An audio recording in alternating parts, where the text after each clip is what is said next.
Hello and welcome to an episode of Walking Talking Gardeners, and today I want to talk to you about a question that was put to me by one of our subscribers, and that is, we here are right in the south coast of England, so we don't get it too cold, and we put in this tropical garden 6 months ago, so March that went into. So this is what it looks like now, so it hasn't taken long to grow. And the question was, it's all very good that we can grow these here, but can I grow these further north where temperatures are much colder, minus 10, minus 15 degrees? And the answer is, well, yes, on the whole, a lot of these plants, yes, you can. So if you follow me, I'll go through which plants you can and cannot grow. And what I'll do is also put a link to the website. There'll be a page there where I'll list the plants and then their sort of maximum cold temperatures that they'll tolerate. So let's go over here.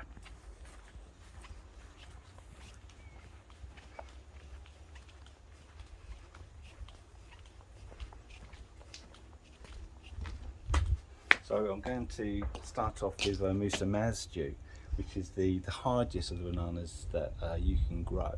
The stem itself isn't considered fully hardy, but will go down to sort of freezing temperatures. But it's the roots in here that are considered cold hardy, and these can go down to about minus 10, minus 12 degrees. And while this pseudo stem will die at those temperatures, it will sprout back from the beginning in the spring. So this one, yeah, I mean, minus 12 is good, isn't it? I mean, that's pretty good for a cold tolerant. Yeah. I mean, it looks so tropical, doesn't it? Yeah, and that's the thing. It's not a tropical plant. It's just a tropical looking plant. So you're trying to create that effect in a climate that isn't tropical. But you've got to be a bit more cleverer than that. You want to be, if you can, you want to use south-facing walls. You want to use house walls. If you look here, make the most of the microclimate. Absolutely. So we were going to take these trays out. We left the trays in. Again, these give protection. We've got the fence. So yeah, and we have the bark chip, the dry mulch on the back. Yeah. So all these things will help to improve your chances of these tropical-looking plants coming back. Plants such as the brugmanses and daturas, they're not really hardy enough. If you want to keep these year after year, you're going to have to lift them and bring them in to a frost-free place. Same as the cannas. If you're going to experience temperatures below about 3, 4, 5 degrees, you're going to have to lift the root up, put it in a sort of box or sort of damp, free draining sand. And you can put a hefty mulch on them, helps, but it doesn't go down sort of beyond that, does it? So yeah, that brings a good it can point. help. Yeah, you can see when just to keep that frost off. Yeah, when you can freeze like the top inch or two if it gets that cold, but below that it won't be. It still be sort of like 0 degrees. Yeah. So if you, rather than plant them, say, where were you looking at? Say 3-4 inches below the ground. If you start sinking those a bit deeper, and dahlias probably a bit riskier, but with cannas, if you drop those say about 6 inches, and then put a dry mulch on top. Now, dry mulch could either be bark chips, it could be gravel.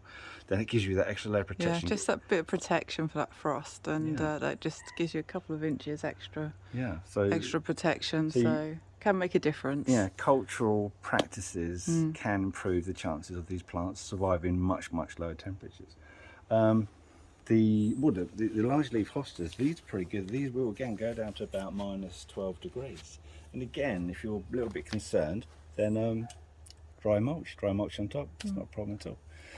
Tree ferns, it's a risk. It's a risk, isn't it? I mean, it is a risk. Yeah, I mean, we had minus 6 last year.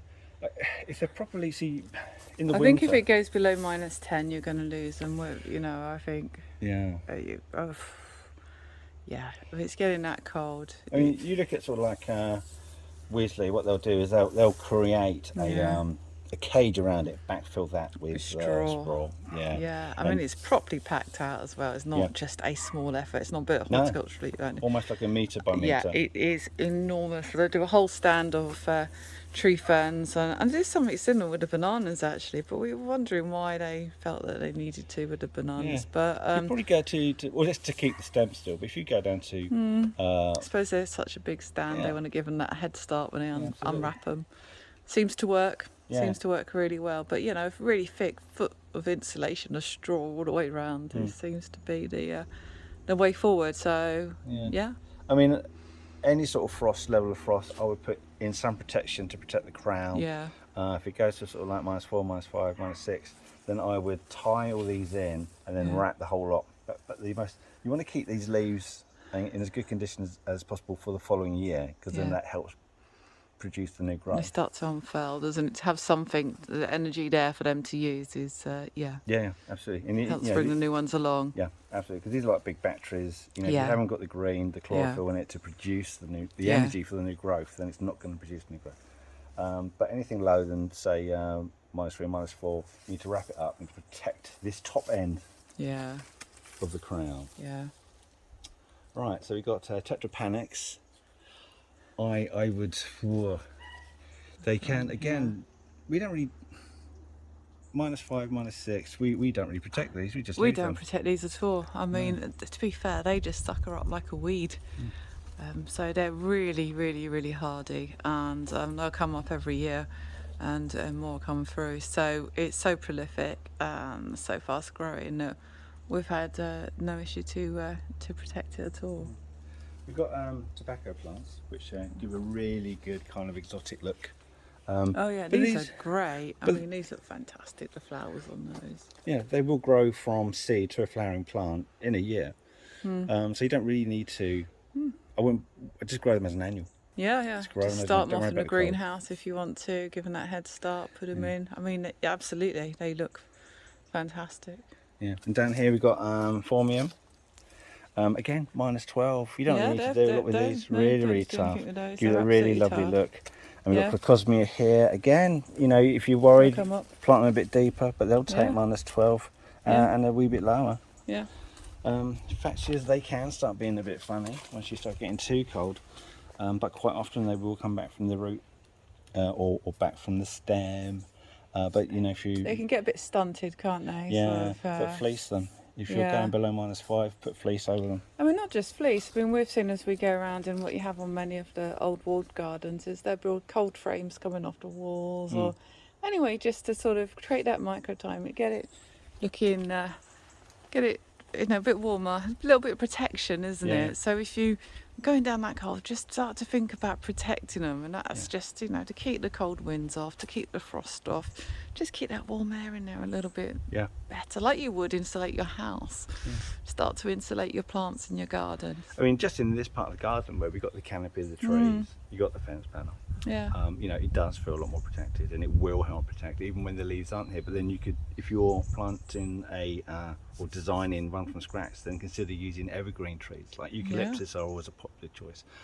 Eucalyptus and actually some of the bamboos. I mean, some of these bamboos will go down to below -20 degrees. They're really hardy. I mean, they're absolutely superb. But you know, like you said, a south-facing brick wall will retain a lot of heat. Dahlias are a great way of bringing some exotic colour and some height into an exotic-looking garden. On the south coast where we are, you could leave these in the ground, and on the whole, you'll be absolutely fine. You might need to plant it deeper than you would normally plant it and put a dry mulch on, but usually they come back fine. As you get, we got a very cold spot last year. Went down to -6, and we did lose some of the species, but go back, say 20-25 years, you'd automatically lift these. You wouldn't even consider leaving them in the ground. So you'd wait for the first hard frost, foliage will go black, and that's the time to lift it. And we'll be lifting them this year just to show you how to do it, but that'll be for a later episode.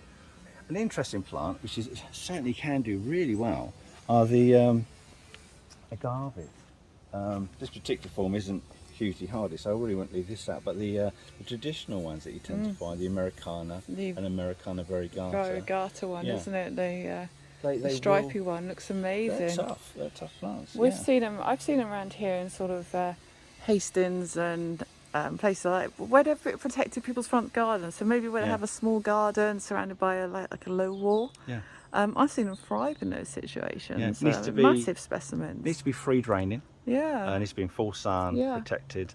And I know some people don't bother putting winter protection on, but we always has. But if you've got the cold and the wet together, then that's going to be a problem. But on the whole, Almost going back to building a frame. It's the way you put it, you know, creating that microclimate again, isn't it? I mean, absolutely key to put it somewhere a little bit protected in the garden. but I think further north you'd be better off keeping its pot and then maybe sinking the pot for the summer, lifting it and put it So into it's a good one, isn't it? frost-free Yeah, protection. absolutely. Dropping these more tender plants in. Right, so what have we got left that's really hardy? Or camellias. But do they give a tropical look?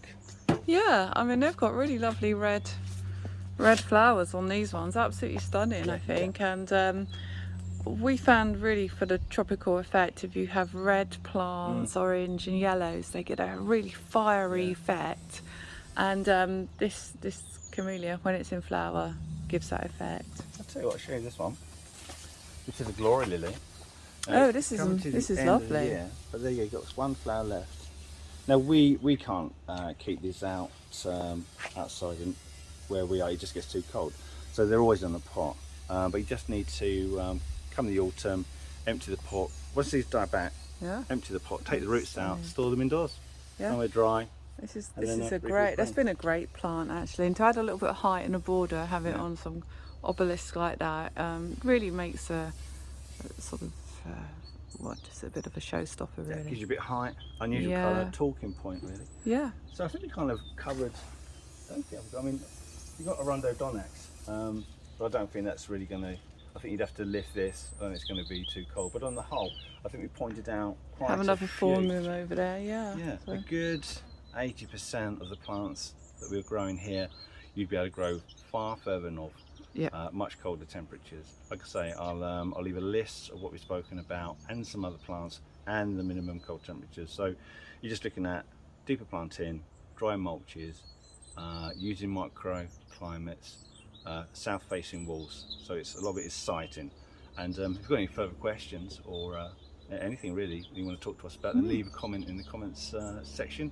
And and feel free to subscribe.